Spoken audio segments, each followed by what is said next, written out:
Hello friends, welcome back to Anveshara channel. आज हम लोग पढ़ेंगे भक्ति काव्य की सामाजिक सांस्कृतिक पृष्ठभूमि। ठीक है, तो ये टॉपिक हम लोग पूरे विस्तार से पढ़ेंगे। ठीक है, अगर आप लोग यूजीसी नेट का तैयारी कर रहे हैं तो आप मतलब हमारे चैनल से जुड़ सकते हैं। ठीक है, क्योंकि मैं मतलब हिंदी से ही, मेरा जो सब्जेक्ट है वो हिंदी ही है, तो मैं हिंदी से रिलेटेड वीडियो बनाऊंगी। ठीक है, जो आपके सिलेबस में है, ठीक है ना, वो सब टॉपिक मैं मतलब पढ़ाऊंगी। ठीक है, और इससे पहले भी मैंने वीडियो बनाया है। ठीक है, अगर आप देखना चाहते हैं तो आप प्लेलिस्ट में जाके देख सकते हैं। ठीक है, अगर आपका कोई क्वेश्चन होगा तो आप हमें कमेंट बॉक्स में पूछ सकते हैं। ठीक है, तो आज हम लोग ये टॉपिक पूरे विस्तार से पढ़ेंगे। ठीक है, चलिए पढ़ना स्टार्ट करते। देखिए, हिंदी साहित्य के द्वितीय चरण को भक्ति काल नाम दिया गया है। ठीक है, तो हिंदी साहित्य के द्वितीय चरण को भक्ति काल नाम दिया गया है। ठीक है, इसकी समय सीमा आचार्य रामचंद्र शुक्ल ने क्या माना है? देखिए, विक्रमी संवत 1375 से 1700 विक्रमी संवत माना है। ठीक है, फिर आगे देखिए, भक्ति काल में 4 काव्य धारा है। ठीक है, तो भक्ति काल में 4 काव्य धारा है। कौन कौन है? देखिए, संत काव्य धारा, ठीक है, राम काव्य धारा, ठीक है, सूफी काव्य धारा, ठीक है, और कृष्ण काव्य धारा। ठीक है, तो जो हमारा भक्ति काल है उसमें 4 काव्य धारा है। ठीक है, संत काव्य धारा, सूफी काव्य धारा, ठीक है, राम काव्य धारा और कृष्ण काव्य धारा। ठीक है, सबसे पहले हम लोग राजनीतिक परिस्थितियां पढ़ते हैं। ठीक है, कि भक्ति काल में राजनीतिक परिस्थितियां क्या क्या थी। ठीक है, इसको हम लोग पढ़ते हैं। देखिए, राजनीतिक दृष्टि से भक्ति काल का समय आतंक, अत्याचार, ठीक है, अशांति और संघर्ष का काल था। ठीक है, राजनीतिक दृष्टि से भक्ति काल को 2 वर्गों में बांटा जा सकता है। ठीक है, तो राजनीतिक दृष्टि से भक्ति काल को 2 वर्गों में बांटा जा सकता है। ठीक है, पहले भाग में दिल्ली पर तुगलक और लोदी शासकों ने शासन किया। ठीक है, तो पहले भाग में हम लोग ये देखेंगे, और दूसरे भाग में मुगल वंश के बाबर, हुमायूं, अकबर, जहांगीर और शाहजहां का शासन काल था। अब देखिए, राजनीतिक परिस्थितियां। ठीक है, राजनीतिक परिस्थितियां क्या क्या थी? देखिए, भक्ति काल की राजनीतिक परिस्थितियां अस्थिर थी। ठीक है, मतलब देश में सब कुछ अस्त व्यस्त था। ठीक है, देखिए, भक्ति काल के प्रारंभ में लोदी वंश का शासन था। ठीक है, तो भक्ति काल के प्रारंभ में लोदी वंश का शासन था। ठीक है, उसके बाद तुगलक वंश का शासन आया। ठीक है, इन दोनों शासकों के बाद मुगल वंश का उदय हुआ। ठीक है, इसके साथ ही मुगल आक्रमणकारी भारत आए। ठीक है, तो हम लोग जानते हैं कि इब्राहिम लोदी और बाबर का युद्ध हुआ। ठीक है, तो उसमें बाबर की जीत हुई। ठीक है, उसी से मुगलों का आगमन हुआ। ठीक है, इसके साथ ही मुसलमान आक्रमणकारी भारत में आए। ठीक है, देश में युद्ध का वातावरण बनने लगा। ठीक है, देसी राजाओं में भी व्यापक राष्ट्रीयता की भावना का अभाव था। ठीक है, जो हिंदू राजा थे, ठीक है, जो देसी राजा थे, उनमें मतलब एकता की कमी थी। ठीक है, राष्ट्रीयता की भावना में अभाव देखने को मिला है। ठीक है, उनमें मतलब आपसी एकता नहीं थी। ठीक है, इसी कारण राजा अपने पड़ोसी राज्य पर आक्रमण होने पर भी चुपचाप बैठा रहता था। ठीक है, मतलब एक राजा है, ठीक है, अगर उसके पड़ोसी राज्य में आक्रमण हो रहा है, ठीक है, तो वो उसकी सहायता नहीं करता था। ठीक है, कुछ नहीं करता था, बस चुपचाप बैठा रहता था। ठीक है, मुगलों के शासन में अकबर, ठीक है, अकबर एक ऐसा राजा हुआ जिसने लगभग पूरे भारत पर शासन किया। ठीक है, तो हम लोग जानते हैं कि अकबर एक ऐसा राजा था, ठीक है, ऐसा शासक हुआ जो पूरे भारत पर राज्य किया। ठीक है, लेकिन उसकी नीति, अकबर की नीति क्या थी? उदार नीति थी। ठीक है, मतलब अकबर बहुत ही अच्छा शासक था। ठीक है, वो मतलब हिंदू और मुस्लिम में भेदभाव नहीं करता था। ठीक है, मतलब हिंदुओं को भी सपोर्ट करता था। ठीक है, और अपने दरबार में भी हिंदुओं को रखता था। ठीक है, ऊंचे पद में भी रखता था। ठीक है, जैसा कि हम लोग जानते हैं कि अकबर के जो 9 रत्न थे, ठीक है, उसमें बीरबल, ठीक है, तानसेन, ठीक है, ये लोग भी उनके दरबार में थे। ठीक है, तो अकबर क्या था?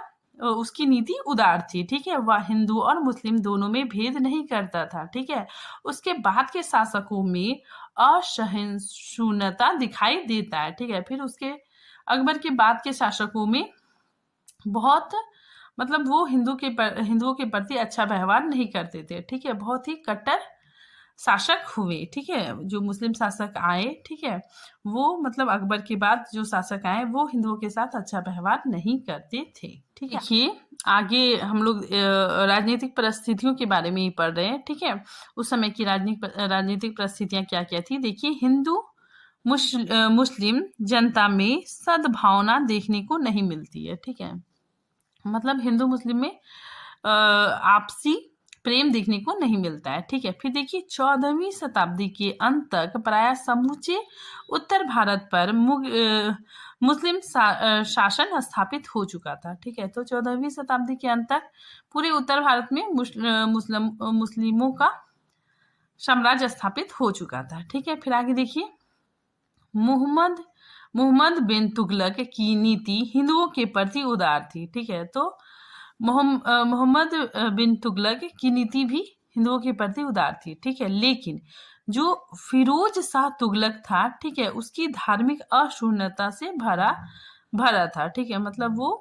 मतलब हिंदुओं के साथ अच्छा व्यवहार नहीं करता था, ठीक है। फिर आगे देखिए शेर शाह सूरी ने मालगुजारी एवं कर की उचित व्यवस्था की थी, ठीक है, और पक्षपात रहित होकर कर वसूली की, ठीक है। तो शेर शाह सूरी भी क्या करता था, जो कर वसूली था, ठीक है, उसमें पक्षपात नहीं करता था, ठीक है। मतलब हिंदू को भी कर देना है, मुस्लिम को भी मतलब सेम कर देना है, ठीक है। और वो जो मतलब कर का उचित व्यवस्था किया था।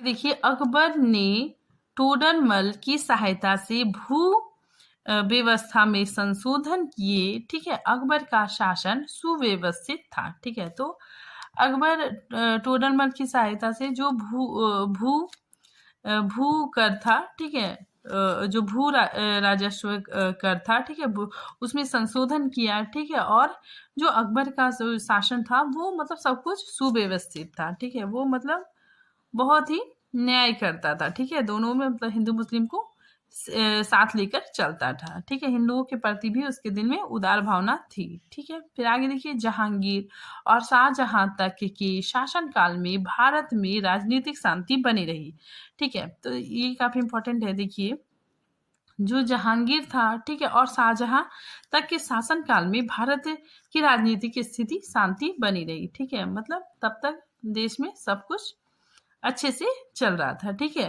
फिर देखिए अकबर से लेकर शाहजहां तक के काल में ही भक्ति साहित्य को चरमोत्कर्ष प्राप्त हुआ, ठीक है। तो अकबर से लेकर शाहजहां तक का जो काल है, ठीक है, उसी समय भक्ति साहित्य अपने चरमोत्कर्ष प्राप्त करती है, ठीक है।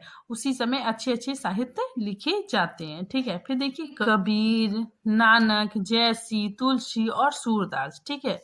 तो ये कवि, ठीक है, कवियों ने राजनीतिक वातावरण का प्रभाव अपने काव्य में ग्रहण नहीं किया, ठीक है। तो ये जो अपनी रचनाएं करते थे, ठीक है, जैसे तुलसीदास, सूरदास, ठीक है, ये मतलब अपने मतलब पूरी तरह से खुलकर रचनाएं करते थे, ठीक है। अब हम लोग देखते हैं सामाजिक परिस्थिति, ठीक है। तो भक्ति काल के समय सामाजिक परिस्थिति कैसी थी, ठीक है, इसके बारे में हम लोग पढ़ते हैं, ठीक है। देखिए राजनीतिक परिस्थिति का सीधा प्रभाव तत्कालीन समाज पर पड़ने लगा था, ठीक है। समाज में दास प्रथा, ठीक है, पर्दा प्रथा, छुआछूत, ठीक है, बाल विवाह आदि समस्याएं व्याप्त थी, ठीक है। समाज में नारी को केवल भोग की वस्तु समझा जाता था, ठीक है। समाज में चारों तरफ अराजकता फैल रहा था, ठीक है। मतलब उस समय की जो देश की स्थिति थी, ठीक है, वो अच्छी नहीं थी, ठीक है। उस समय दास प्रथा, पर्दा प्रथा, ठीक है, छुआछूत, बाल विवाह आदि समस्याएं व्याप्त थी, ठीक है। और नारी को केवल भोग की वस्तु समझा जाता था, ठीक है। फिर आगे देखिए शासक वर्ग जनता, ठीक है, जनता या फिर प्रजा पर ध्यान नहीं देते थे, ठीक है। देश में अकाल, महंगाई, भ्रष्टाचार के कारण लोगों का बुरा हाल था, ठीक है। शाहजहां एक ऐसा शासक था जिसने अकाल पड़ने पर लोगों को मुफ्त में अनाज बंटवाया, ठीक है। तो शाहजहां ऐसा शासक था, ठीक है, उसके हृदय में दया भावना थी, ठीक है। और उसने क्या किया था कि अकाल पड़ने पर मुफ्त अनाज बंटवाया था, ठीक है।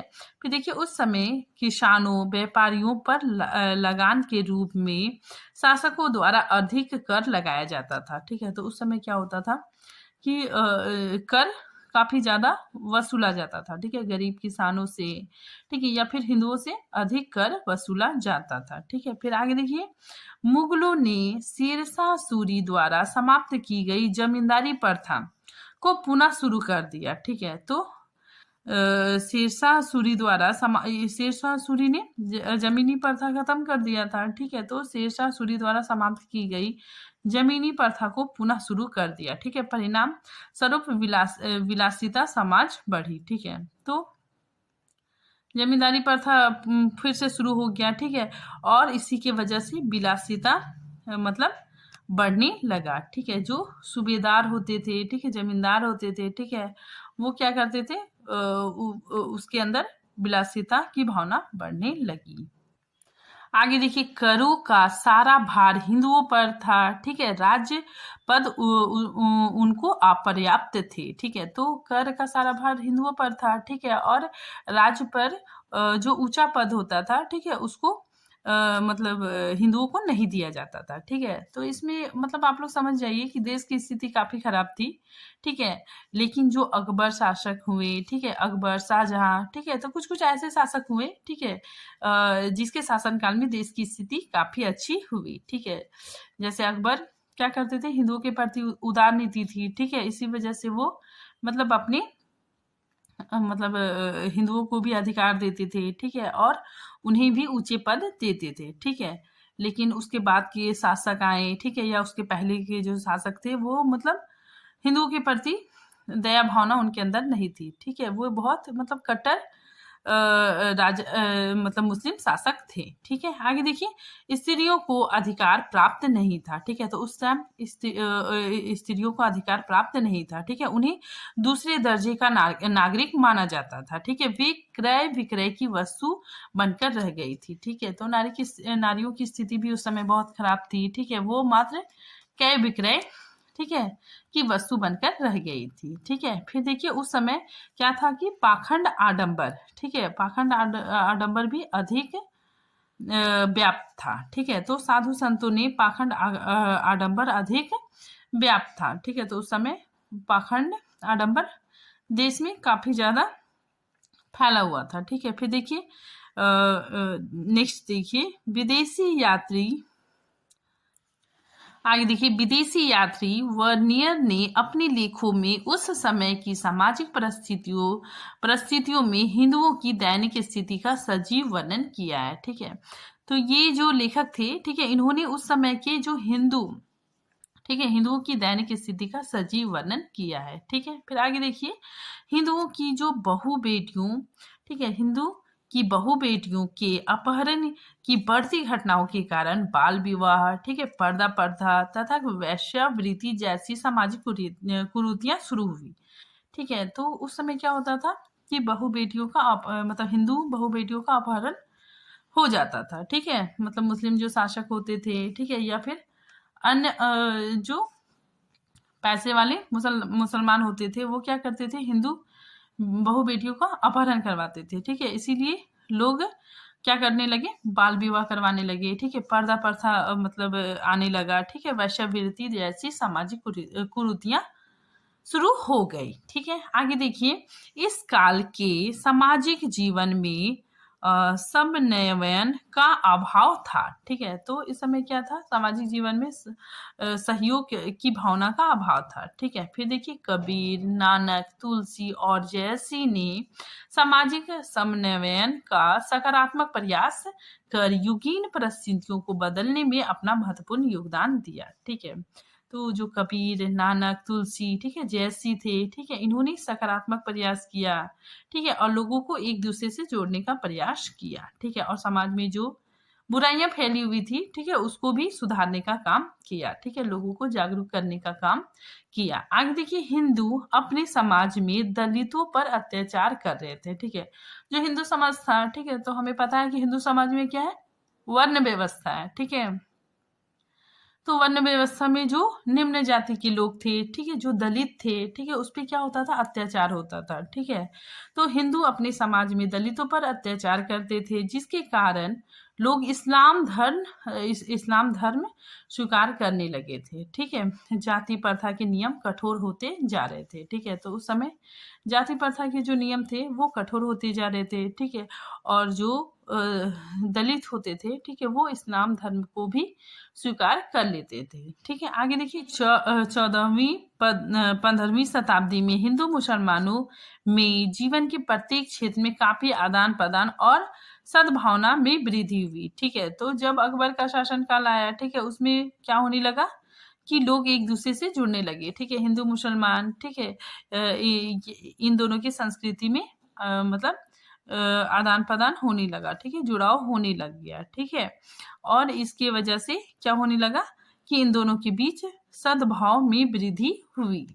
अब हम लोग देखते हैं धार्मिक परिस्थितियां, ठीक है, उस समय की धार्मिक परिस्थितियों के बारे में हम लोग पढ़ते हैं, ठीक है। देखिए शैव शाक्य वैष्णव आदि में विभक्त धर्म साधना तांत्रिक साधना को भी अपना रही थी, ठीक है। तो उस टाइम भी क्या था कि तांत्रिक साधना को भी अपना रही थी, ठीक है। जो बौद्ध धर्म आया था, ठीक है, उसमें काफी ज्यादा बुराइयां, ठीक है, कुरीतियां आ गई, ठीक है, जिसके कारण क्या हो गया था, तांत्रिक, ठीक है, तंत्र मंत्र, ठीक है, टोटका, ठीक है, तांत्रिक साधना को भी अपना रही थी, ठीक है। जनता तांत्रिक साधना को अपना रही थी, ठीक है। अलग अलग संप्रदाय में विभक्त विशाल हिंदू धर्म इस्लाम के आवेग को रोकने में असमर्थ था, ठीक है।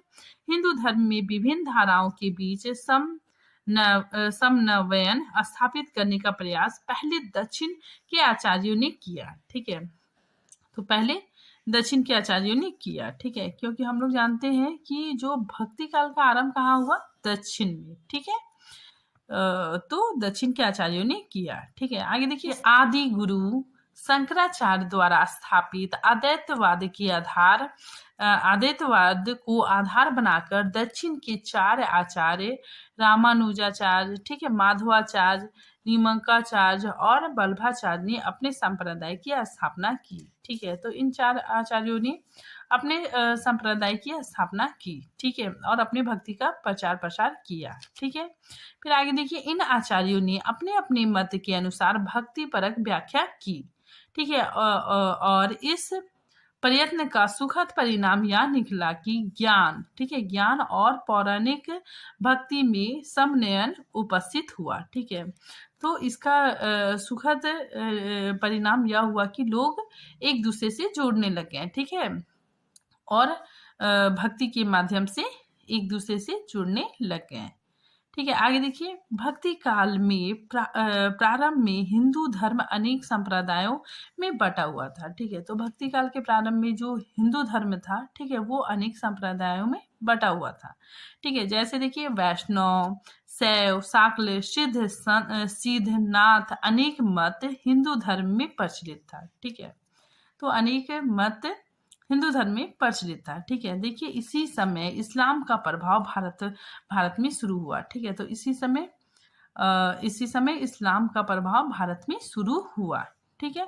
मुस्लिम शासकों ने हिंदू जनता और उसके धर्म स्थल को नष्ट करना अपना लक्ष्य रखा, ठीक है। तो जो मुस्लिम शासक थे, ठीक है, वो क्या करते थे, हिंदू धर्म, ठीक है, हिंदू जनता, ठीक है, हिंदुओं का जो धर्म स्थल होता था, ठीक है, हिंदू के मंदिरों को वो क्या करते थे, नष्ट करते थे, ठीक है। फिर आगे देखिए मुसलमान मूर्ति पूजा का विरोध करते थे, ठीक है। तो जो मुसलमान थे वो क्या करते थे, मूर्ति पूजा का विरोध करते थे, ठीक है, और वे मूर्ति भंजक में विश्वास रखते थे, ठीक है। तो वे क्या करते थे, मूर्ति को तोड़ देते थे, ठीक है, हिंदुओं की मूर्ति को, ठीक है, उनके मंदिरों को तोड़ देते थे, ठीक है, और वे मूर्ति भंजन में विश्वास रखते थे, ठीक है। आगे देखिए इस काल में भक्ति और धर्म के मार्ग सबके लिए खुल चुका था, ठीक है।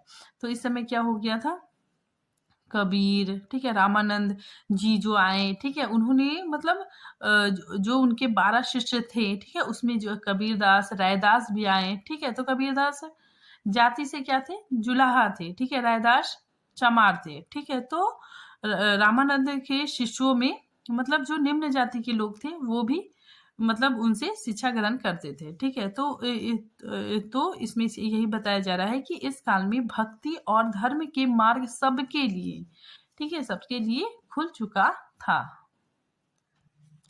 आगे देखिए, भक्ति काल में उत्तर भारत में अनेक धार्मिक संप्रदाय, ठीक है, रामानंदी संप्रदाय, ठीक है, संत संप्रदाय, बल्लभा संप्रदाय, ठीक है, सखी संप्रदाय आदि का जन्म हुआ। ठीक है, और भक्ति प्रसारित हुई। ठीक है, तो इस तरह मतलब संप्रदाय का जन्म हुआ और भक्ति प्रसारित हुई। ठीक है, नेक्स्ट देखिए, आगे देखिए, भक्ति काल के निर्गुणवादी संत सिद्धोनाथों से प्रभावित थे। ठीक है, कबीर पर नाथ पंथ का प्रभाव था। ठीक है, तो हम लोग जानते हैं कि कबीर पर नाथ पंथ का प्रभाव था। ठीक है, फिर देखिए, गुरु को महत्व दिया जाता था। ठीक है, तो उस समय क्या होता था, गुरु को काफी ज्यादा महत्व दिया जाता था। ठीक है, मतलब हर संत ने, कबीर ने भी गुरु की महिमा का बखान किया है। ठीक है, फिर आगे देखिए, दक्षिण के संत रामानंद जी ने विष्णु के अवतारों राम और कृष्ण को जन जन में स्थापित कर भक्ति का मार्ग सबके लिए खोल दिया। ठीक है, तो अभी मैंने बताया वही चीज है कि जो संत रामानंद थे, ठीक है, ये मतलब राम और कृष्ण को जन जन में स्थापित करने के लिए भक्ति का मार्ग, ठीक है, भक्ति के मार्ग सबके लिए खोल दिए थे। ठीक है, कोई भी मतलब इसमें जुड़ सकता है। ठीक है, चाहे वो कोई भी जाति का क्यों ना हो, मतलब निम्न जाति का भी लोग इसमें आ सकते हैं। ठीक है, फिर देखिए, साहित्यिक और सांस्कृतिक परिस्थितियां। ठीक है, तो भक्ति काल की साहित्यिक और सांस्कृतिक परिस्थितियों को देखते हैं। ठीक है, देखिए, साहित्य, संगीत और कला तीनों दृष्टियों से यह युग बहुत ही समृद्ध है। ठीक है, समृद्ध था। ठीक है, अकबर के दरबार में सभी प्रकार की कलाओं का सम्मान होता था। ठीक है, तो अकबर के दरबार में क्या होता था कि सभी प्रकार की कलाओं का सम्मान होता था। ठीक है, चाहे वो संगीत के क्षेत्र में हो, ठीक है, कला के क्षेत्र में हो या फिर साहित्य के क्षेत्र में हो। ठीक है, जैसे हम लोग एग्जाम्पल के लिए भी देख सकते हैं, जो तानसेन थे, ठीक है, वो बहुत बड़े संगीतकार थे। ठीक है, वो अकबर के नवरत्नों में से एक थे। ठीक है, तो अकबर के दरबार में सभी प्रकार की कलाओं का सम्मान होता था। ठीक है, आगे देखिए, भाषा, साहित्य, संस्कृत से अलग हटकर लोक भाषाओं, ब्रज भाषा और अवधि में भक्ति संबंधित रचनाएं हो रही थी। ठीक है, तो उस समय क्या होता था कि संस्कृत से हटकर, ठीक है, संस्कृत से अलग हटकर जो लोग मतलब आम लोगों की जो भाषा होती थी, ठीक है, तो लोक भाषाओं जैसे ब्रज भाषा, अवधि में भक्ति संबंधित रचनाएं होती थी। ठीक है, आगे देखिए, सांस्कृतिक दृष्टि से भक्ति काल की परिस्थितियां काफी समृद्ध थी। ठीक है, तो सांस्कृतिक दृष्टि से हम लोग देखते हैं तो भक्ति काल की जो परिस्थितियां थी वो काफी ज्यादा समृद्ध थी। ठीक है, आगे देखिए, हिंदू मुस्लिम संस्कृतियों के एक दूसरे के निकट आने के कारण संगीत, चित्रकला, वास्तुकला में अद्भुत समन्वयन देखने को मिलता है। ठीक है, तो हम लोग जानते हैं कि जो शाहजहां है, ठीक है, उन्होंने ताजमहल बनाया। ठीक है, अकबर ने फतेहपुर सिकरी का निर्माण करवाया। तो इसमें क्या हो गया कि जो चित्रकला है, ठीक है, वास्तुकला, ठीक है, तो इसमें भी जो हिंदू मुस्लिम थे, ठीक है, वो एक दूसरे से जुड़ने लग गए। ठीक है, तो संगीत, चित्रकला, वास्तुकला के अद्भुत समन्वयन देखने को इस समय मिलते हैं।